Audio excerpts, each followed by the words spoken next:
I'm constantly speaking to business professionals about what it means to be a consultant. And it's great. I'm glad when people approach me because I enjoy talking about it. I enjoy being a consultant. But many times when they approach me, they start with a question such as, I've been told I have great expertise and that I should become a consultant. What do you think? Well, here's the challenge. I can't help you decide if you should become a consultant or not. That's not my area of expertise. What I'm good at is helping independent consultants be successful consultants, build and grow successful businesses.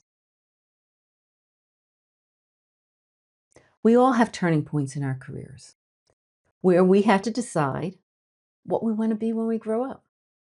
Sometimes that challenge, that questioning is self directed. Something just doesn't feel right within you. Other times, it's because there's a change in the organization. Or maybe you've gone out as a consultant and you're not happy. You realize maybe you didn't make the right move. Today, Erin Owen is going to help with the conversation. Erin is a former consultant, but she is a long term executive and leadership coach. She's helped numerous people evaluate the decision and she's help them map out their career. Hopefully, after you listen to this conversation, you'll have some ideas that you can implement immediately. And now let me introduce Erin.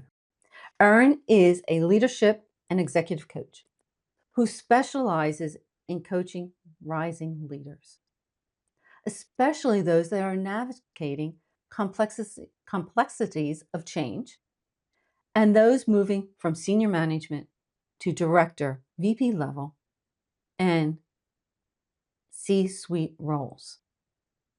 And she's constantly talking to people about what their careers should look like and what should they be doing. Since 2004, she has worked with thousands of clients from nearly 30 nationalities. She's leveraged her change management and OD background. She has knowledge in neuroscience, and she provides inspiration from thousands-year-old wisdom and practices from Asia to the high Andes. For those of you who do not know who I am, my name is Laura Burford, and I help independent consultants build successful consulting businesses. And I do it with the help of the Consultant's Blueprint. It's my own framework. It's my own approach to building a successful consulting business. To find out more about it, download the Independent Consultant's Blueprint, a guide to building a successful business. There's a link in the description area. If you're struggling to find it, reach out to me. Feel free to send me an email. My contact information is below as well. So, Erin, how about if we get started? And let's start with the first question I have for you, and it ties to my intro. What circumstances are people typically in when they reach out to you? And they want to know more about should they go out on their own? Should they stay in house and look for another role? What do you normally see? Yeah, I'll answer that in two ways. First off, people who typically come to me, broadly speaking, are excited to be growing and moving forward in their career. They're wanting to figure out how do they leverage their past experience and continue to excel and achieve, making an impact in a positive way. When it comes to people that come to me asking, should I consult? Should I go out on my own, hang up my shingle, as it were, to share my expertise with others?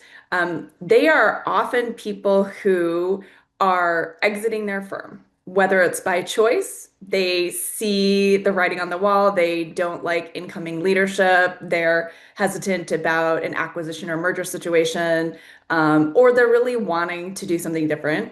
Or if the exit is being offered to them by way of a reduction in force or a severance type package, They are considering, do I want to go through all the effort to look for a next role in-house where I need to get to know a whole bunch of people, understand leadership dynamics, figure out the best way to make my impact within an existing org and culture?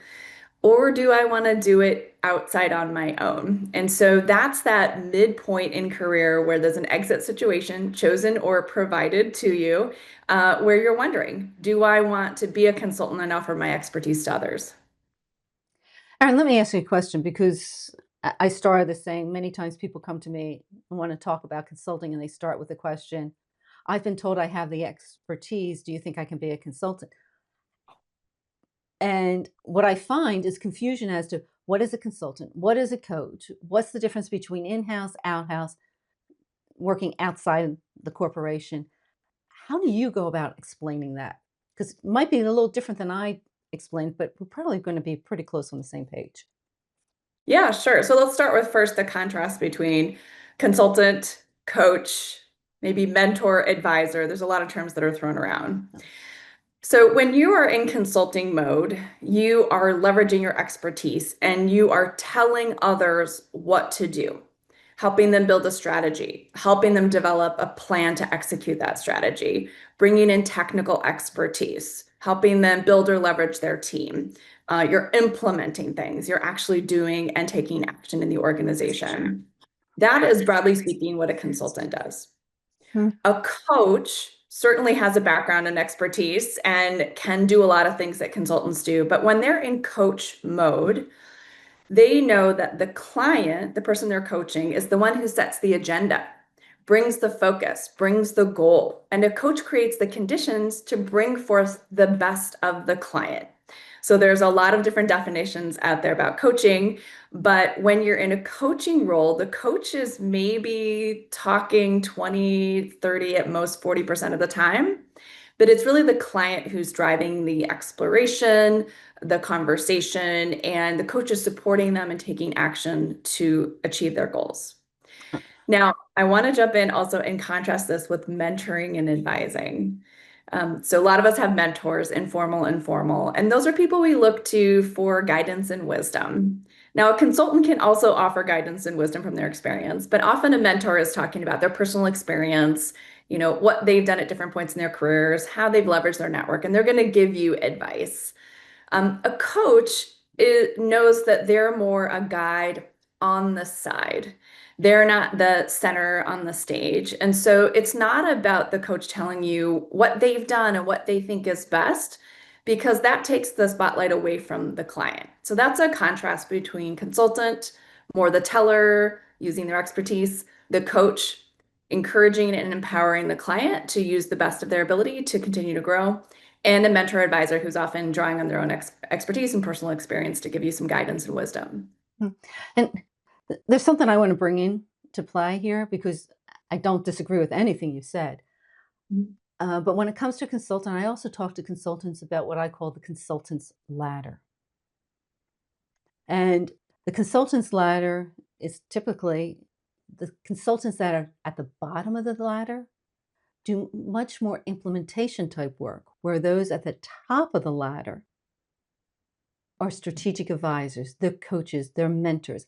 They have experience in all four areas. When I say four areas, consulting, strategic advising, mentoring, and coaching. But their main role is not coaching, it's not mentoring. It is going out there and helping their clients become the best they can be. So, and many times at the top of the ladder, they are not doing any of the hands-on at all. So when I talk to consultants or people who want to become consultants, I say, you need to figure out where you want to be on that ladder as well. There are some people That's that a like to be in that middle, and that's all they want to do. And that's fine. But that's going to help you figure out what your business looks like. I think that's a really critical distinction because clients who come to me who might be the early end of mid-career, they might have been more of an IC, an independent contributor, maybe an early stage people manager. They're more comfortable, more experienced with the hands-on technical, get into the weeds type work, right? So they're going to be at that lower level of ladder. Where somebody who's on the senior end of mid-career, right? They're 50s, maybe early 60s even, like they're probably not wanting to do the hands-on technical work, the implementation. They're wanting to be a strategic thought partner Right. for their consultant and help them structure the work and leverage their own internal team to do that hands-on work. Yeah. And that's important. You have to figure out that distinction as well. Where do you want to be as a consultant? And I know some people in their 60s who say, you know, I want to be at that middle only because I don't want some of that heavy level advising anymore. I'm here working because I want to work. And this is Yeah. where I feel comfortable now. So I think Now that's I'm a going to I'm going to throw in a nuance go just ahead. to maybe clarify or confuse the audience, depending on how they're thinking about this. There is let's call it a hybrid role of coach, where a coach plays the role of a thought partner or strategic advisor. And it sounds like there might be some overlap in the Venn diagram between the top of your ladder and the Hmm. coaches that play that role. And how that looks different from, let's say, professional coaching is the client and the coach have worked together for enough time that the coach has insights into their organization, their leadership team, their direct reports. There's a trust and foundation established in that relationship where at moments the client might ask the coach to be more of a directive advisor and thought partner, might ask the coach to have some conversations with key stakeholders in the organization to give the client greater insight into the dynamics and perspectives of others on their team. And when it comes to that type of role, that is more common when coaching is happening to a CEO or a GM, a division head, where they really need someone who's neutral, that they can trust to give them the quite honest and frank facts and feedback that's hard for them to get directly from the people around them. And so that role of coach and thought partner or strategic advisor does happen more at the senior level. Yeah.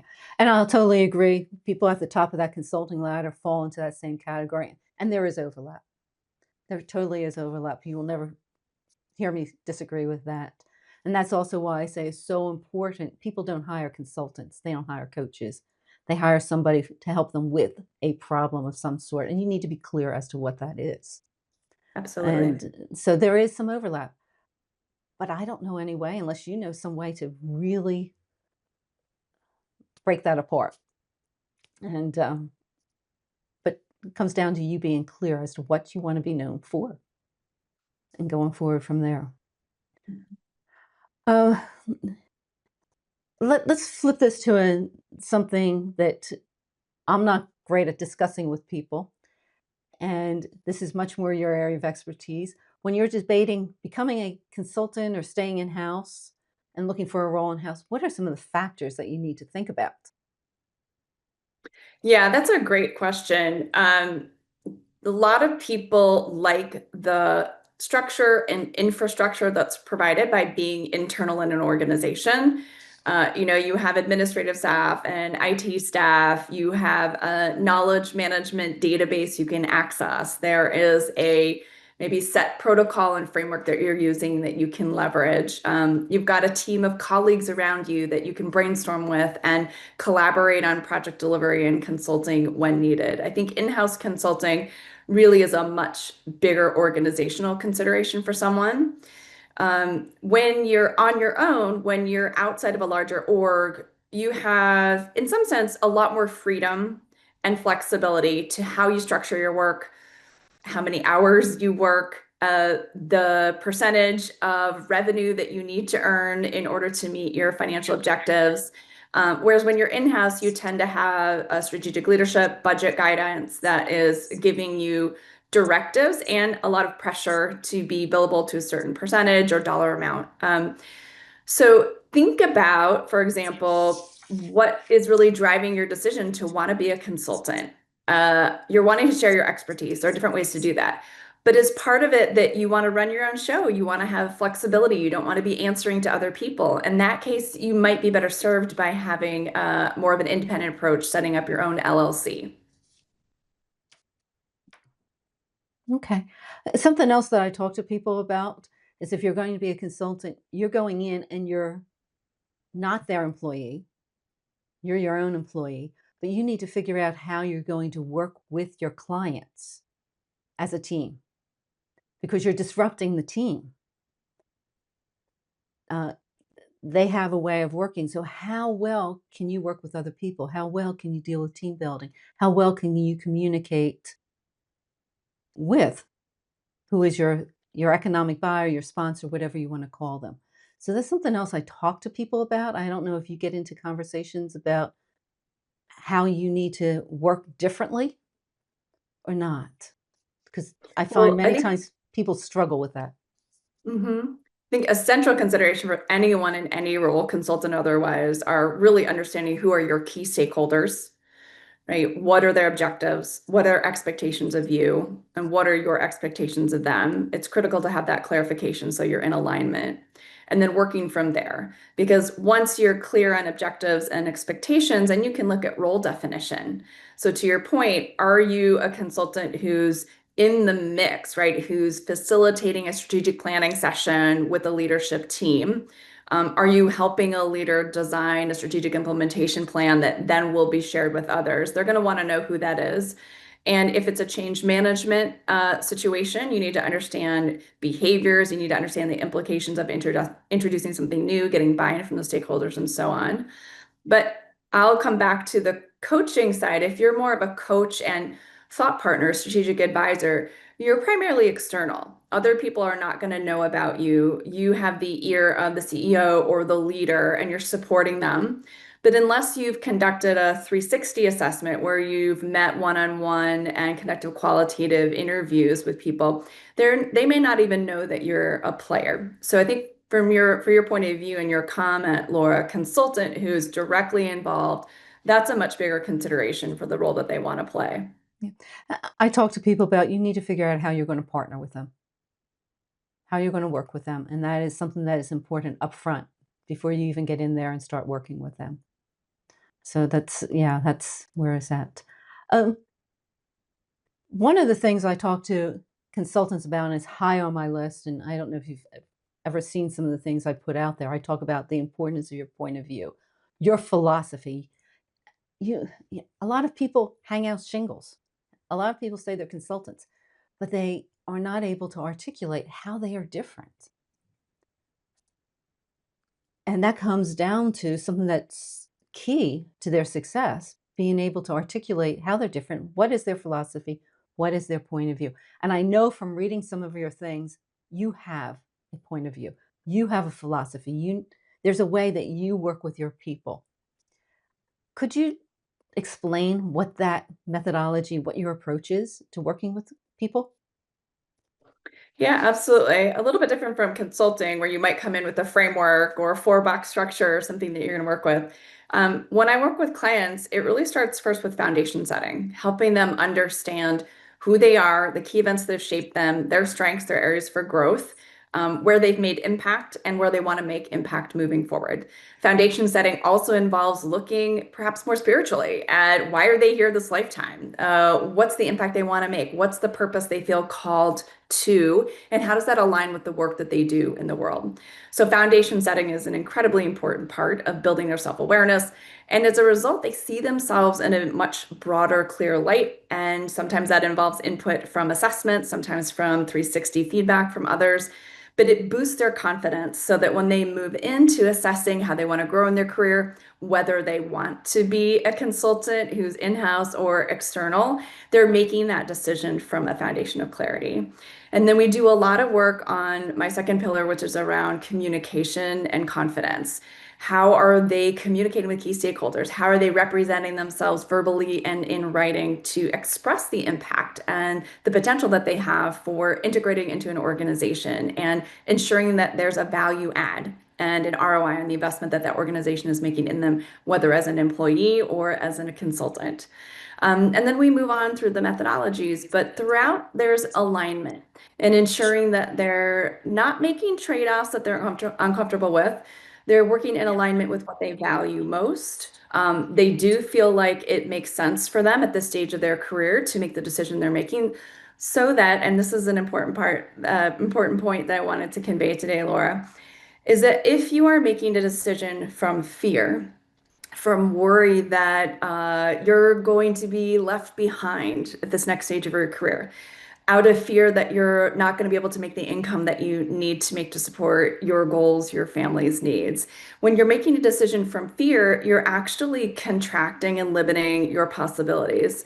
And so, a big part of my work with clients is visualization and envisioning what's possible, identifying and removing limiting thoughts, limiting beliefs, helping them to remove barriers within their own mindset or within their external area by assessing which relationships are supportive to them and not.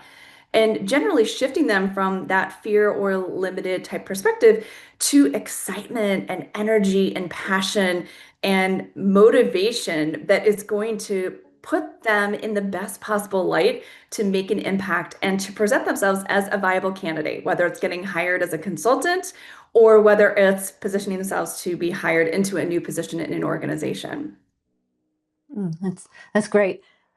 One of the things that when people talk to me about building their own business, many of my clients are struggling because they've gone out on their own and they've started the consulting business, and they've started the consulting business because of fear. They've been laid off. There's a change coming within the organization, and they feel that they need to get out there before they lose their job. They need to get something started before they get told, guess what? In 2 months, you're being laid off. And that they don't succeed. There's no other way for me to put it but be blunt. They tend to not succeed because they didn't start the consulting business because that's what they wanted to do. They did it out of fear, and they weren't really clear as to what they wanted to be known for. What is that area of expertise that they want to be known for? They tend to fall back on what they've been doing within the corporate world, and many times that's not what they should be doing as a consultant. They should be leveraging that, but that might not be what they should be doing. So it's quite interesting that there is overlap between what you're doing and what I'm doing, and the fact that I'm not helping them figure that out. I'm dealing with, okay, you know what you want to do, let's move it forward and get it going properly. But I actually start with something similar in let's talk about what your values are. Let's talk about what success means to you, because your values are going to help you figure out who is your ideal client. What you want to be known for helps you figure out what your philosophy is going to be. So there is Mhm. some overlap, but I do not in any way, shape, or form do what you do. But you have a methodology, you have an approach. So that's great. I will add in, Laura, one of the most helpful tools or toolkits that I bring into that decision making are assessments, having clients learn more about themselves. What are their strengths? What are their burnout skills? Burnout skills are things you may do well. People call on you to do them, but they drain your energy. They frustrate you. They wake you up at 4 in the morning. And so it's really important to know that because often our drive to continue to work in the space of burnout skills is ego based. So we really need to step back and look more from, let's say, a heart perspective at what we're passionate about. Mhm. Also use assessments that help people to understand how others perceive them. So whether it's a high level leadership assessment or it's directly collecting feedback through a 360 review process, understanding how others perceive you is critical for reputation management and for relationship building and impact. And so once we identify gaps or potential problem areas, that's something that coaching supports people around is in changing behaviors, changing perceptions through their relationship management and more. And and I don't want to put words in your mouth. Do you ever suggest to people that maybe even if even if you've been doing this for years within the corporate world, maybe that's what you should not be doing because you've been doing that because that's the role you've been placed in and you want to be that good soldier? Maybe we need to think outside that role to help you move forward into the next phase of your career. Yeah, the language that you use is interesting. Do I suggest that to clients? And the answer is no, because when I'm in coach mode, I'm helping the client to better understand themselves And they often come to that realization through the process of discovery that we move through in foundation setting, where they say, oh, I've been working in this role that requires me to spend 75% of my time in burnout skills. No wonder I've been miserable or I've been underperforming or I've been questioning what's right for me. And so that's a key distinction with coaching is that we might help mirror back to someone, help them see themselves either through direct exploration or through assessments or feedback. But ultimately, they are the one who's coming up with the ideas and the insights that then lead to them having clarity and taking action. Okay, that's great. Let me ask you so we can wrap this up and move forward. And before I provide your information, if you had, if somebody was thinking about, should I stay within the corporate world and look for another role, or should I go out on my own? What is the one takeaway you would want to provide to them? The first 6 to 12 months of being out on your own are like living in a room surrounded by mirrors. You will fully see what you're capable of, what stresses you out, and similar to the analogy of taking a boat out into the middle of the ocean and burning it, you're going to find out how fast and hard you can swim to get back to shore.